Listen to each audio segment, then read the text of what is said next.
I'm delighted to be back with you, communicating at last.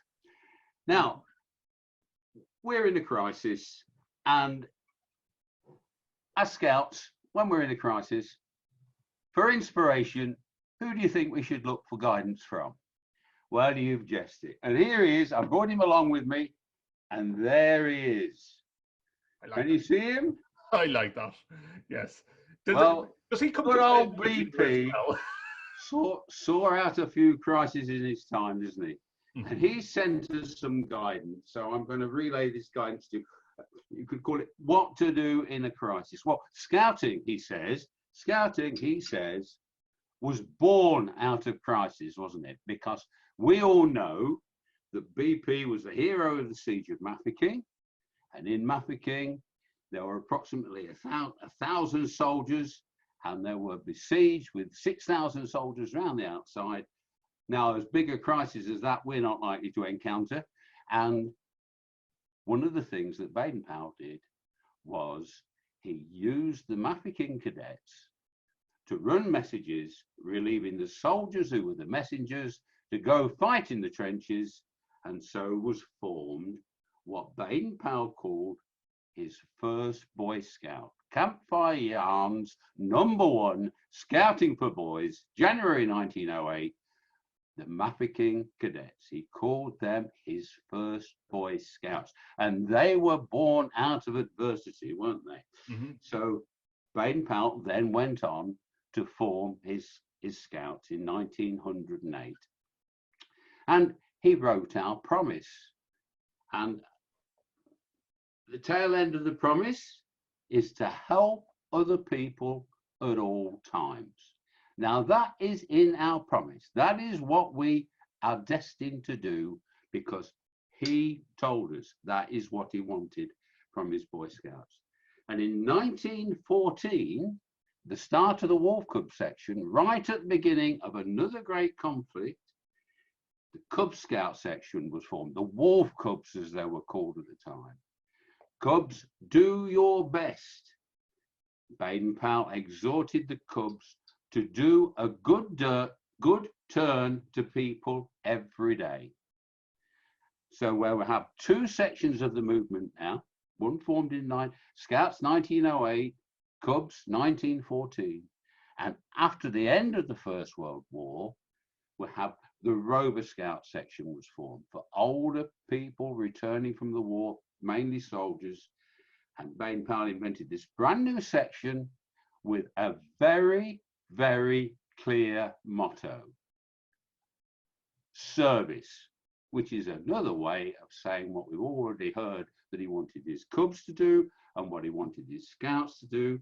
The whole purpose of Baden-Powell developing scouting was that we should be useful. And that was his own prescription for what we Cub Scouts, explorers, network, the whole caboodle, we are to be useful. And for that reason, he instituted the proficiency badge system. I hope you've got a lot of them.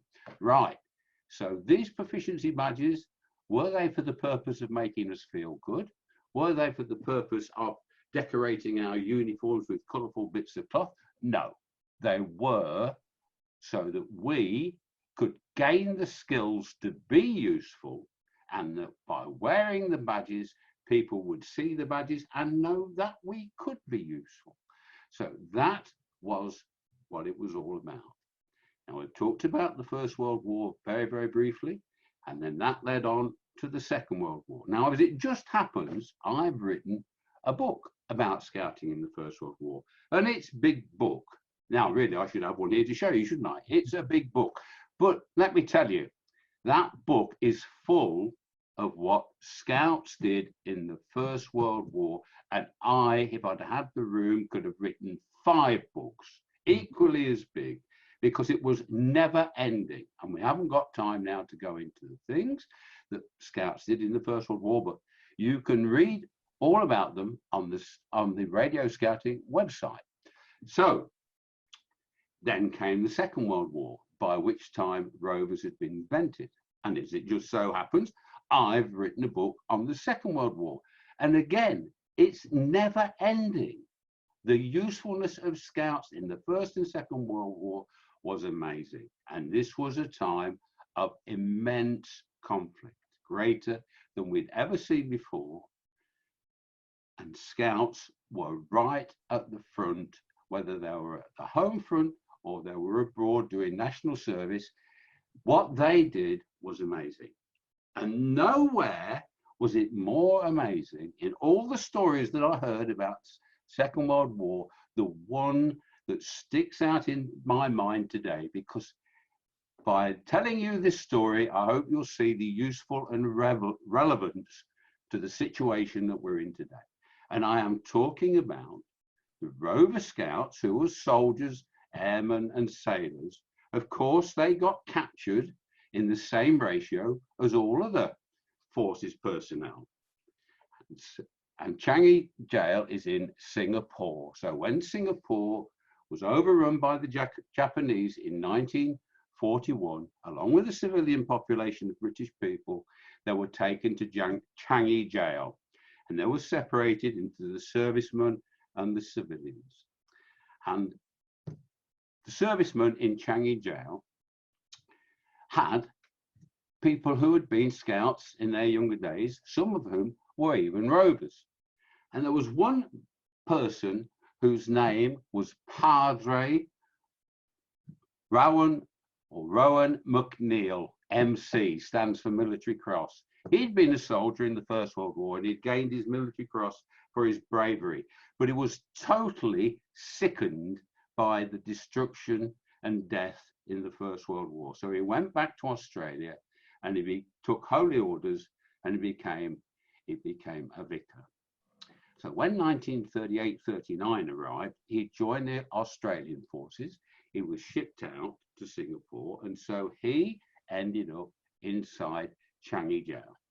So his first thought was, with all these men with a great deal of time and not a lot to do. Now, does that give you a resonance for today?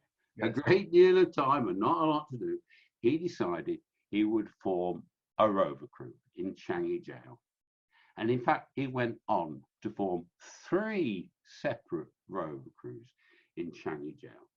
Now, I want you to just get inside the mindset of a prisoner of the Japanese in 1941 in Changi Jail. The Japanese people thought that to surrender was dishonorable. And so if you were a prisoner, you were a dishonorable person and you weren't going to be treated very well.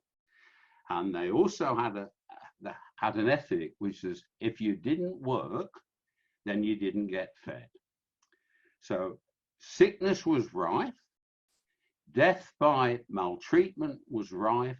It was a total hellhole. And people were dying all over the place. So Padre McNeil could see the purpose of forming his rover crews.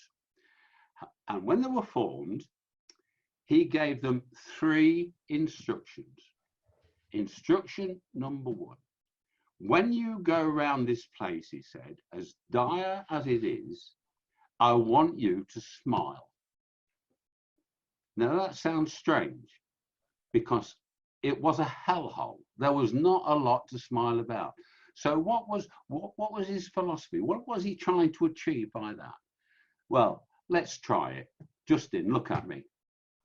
Right, I'm smiling. You're smiling back because it's infectious. Yes. So we're at a time now of national crisis. And everybody is miserable. And if we can cheer each other up by the simple act of smiling, it makes everybody feel better. Try it. Just try it. We're locked down. You're living with people who are sick of looking at your face because they can't do a lot. We're all feeling a bit miserable. Smile. Okay. So the second thing that Padre O'Neill instructed his rovers to do was, he said, every Rover Scout in this place should have a buddy, a friend. Whether or not it's another Rover Scout doesn't matter. In fact, it's better if it's not another Rover Scout.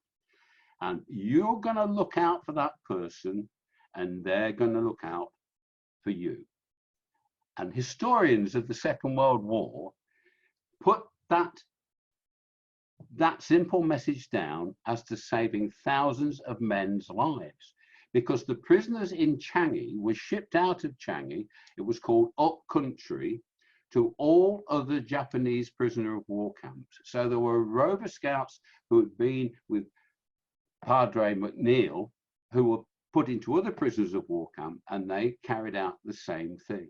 So thousands of men lives were saved, because when soldiers got dysentery, there's nobody to look out for them but their buddy, and that's how it worked. So that saved a lot of people's lives. And then the third and most amazing of all his instructions was this. He said, we are going to win this war. Now, how the hell he could say that, nobody only knows, because nobody could possibly tell. I think you probably remember that the war in Japan ended when the atomic bombs exploded in 1945. Well, nobody could have known that was going to happen. And on the face of it, we weren't winning the war. So how the heck they all decided that we're going to win the war? Premise number one. Premise number two, we are going to go back to Blighty. We're going to go back to Britain. Premise number three is when we get there, there will be a shortage of scout leaders.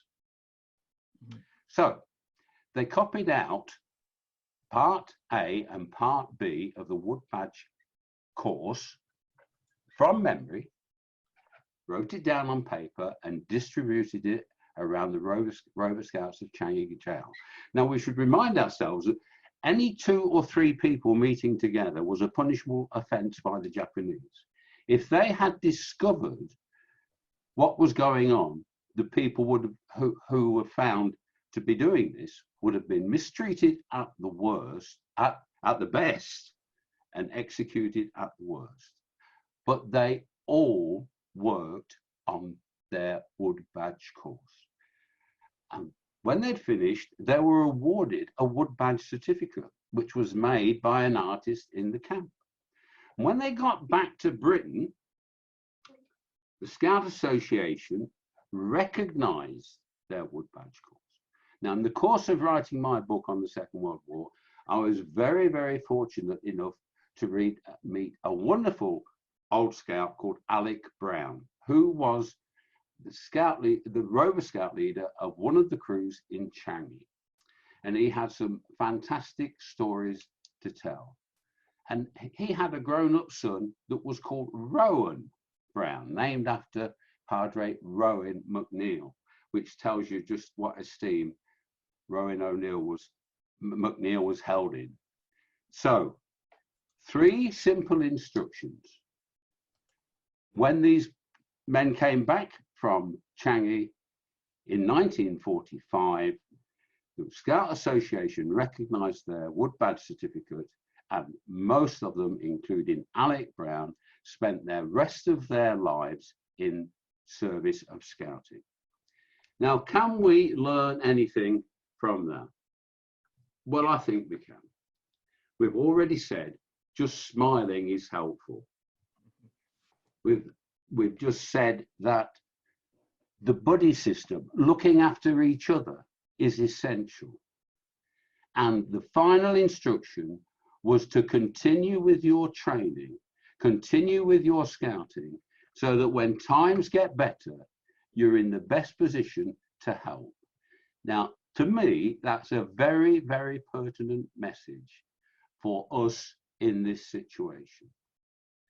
And it applies to every section. Now, in Ireland, I understand, Justin, that you have squirrels in Northern Ireland. In Northern Ireland, yes, we do. Yeah, right. Well, even squirrels can devise cards, can't they? And messages to send to their grandparents. Because as a grandparent myself, I tell you for sure, there is nothing that will cheer them up more than getting a message from their grandchildren. Mm-hmm. So you good people who are leaders of squirrels, of the younger sections of the movement, beavers, then you could be encouraging them. I'm sure you are doing, but you could be encouraging them to make these cards and find other methods, more high-tech methods of communicating on a regular basis with older people, because older people are in severe lockdown. I know, because I am one. Yes, and we must actually add to all our listeners and viewers that we struggled for about 15 to 20 minutes for Colin to get his video working this evening. So if we know for a fact, Colin, that 8, 9, 10-year-olds have figured out how to use technology better than even the two of us put together. So I'm sure if they borrowed mom or dad's phone, they can make small little videos and be able to send them to people to make them feel good of what they are doing in scouting as well. Even if they are working on a badge, this is the way to do it.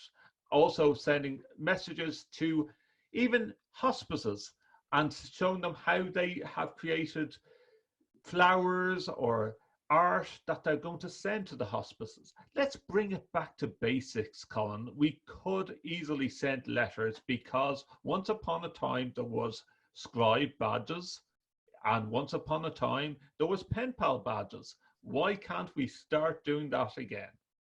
Absolutely. Absolutely. So that takes us back, doesn't it, to Changi Jail and the messages of Rowan McNeil. We've got to get people smiling. We've got to be a buddy to everybody. The best way of doing that is through the communications that we have today. The leaders that I know in scouting locally, as I'm sure you are doing their best to use the new media to keep us all in contact. But then the final message was to continue your scouting and continue your training, even in adversity. This is a good time to do it. We've all got lots of time. Baden-Powell devised the badge system so that we could be more useful. Let's do those badges now. Let's get those skills. Let's keep together, work together, follow our scouting, and we will come through.